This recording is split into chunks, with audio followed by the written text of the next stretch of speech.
NASA's Aquarius mission will cast a specialized eye on the world's interconnected ocean basins and seas to give scientists an unprecedented survey of sea surface salinity.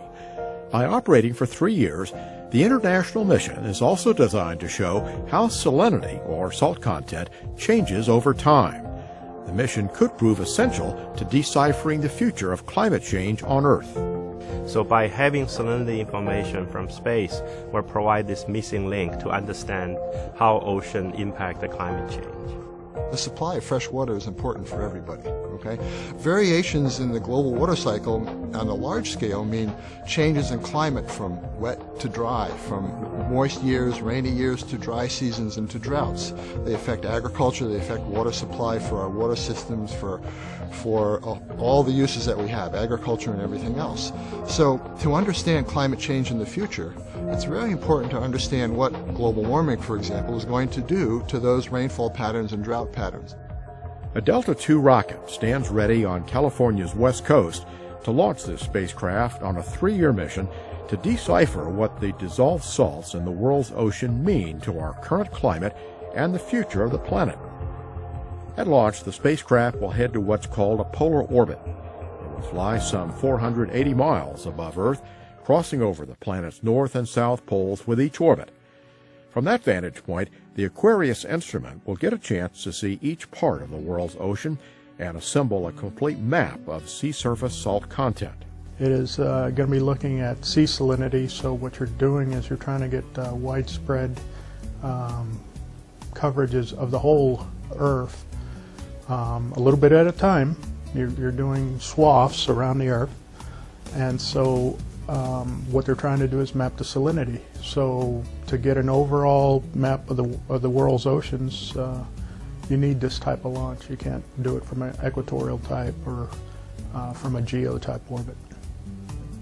We really need to understand the dynamics of this to really understand how changes in droughts and rainfall are going to affect our society on the land where we live, because it's all driven by what's happening over the ocean.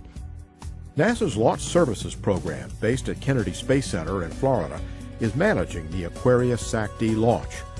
Traveling from their home base, the launch team is responsible for the rocket's preparation and readiness to fly, and making sure the spacecraft and rocket work well together during ascent. LSP, as the program is called, will conduct the countdown and follow the spacecraft's climb into orbit. The Delta II rocket has earned a reputation for dependable operation and has been a common sight for decades, roaring off launch pads in Florida and California. The Delta has been one of our most reliable vehicles by far. We have not had a single mishap or failure on the Delta II in the LSP's history. So there have been failures. Some of the other guys have experienced failures on that vehicle years ago, but the vehicle is robust. NASA is not the only player in the Aquarius SAC-D mission. While NASA's Jet Propulsion Laboratory and Goddard Space Flight Center worked on the main instrument, Aquarius, the spacecraft itself came from the Argentinian space agency known as CONAI. Other instruments and elements were contributed from several countries, including France, Canada, Italy, and Brazil. On an international mission, you have those. The challenge is that you have to work them under an environment where there is significant language, cultural, and geographical differences. And that increases the level of effort that it's required to get the issues resolved. Most of these missions that are looking down at the Earth and studying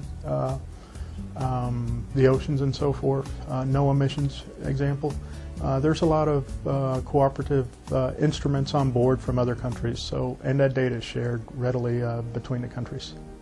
NASA and Argentina have collaborated in the past on several missions, experience that is being applied to this flight as well. Well, this is actually the 4th time that NASA and CONAI partnered on a science mission. I've had the opportunity to work on the prior mission, which launched on a Delta II, and I truly enjoyed the experience of working with the Argentinians. So there's an element of discovery here. I can't tell you what we're going to find because we don't know what's out there yet.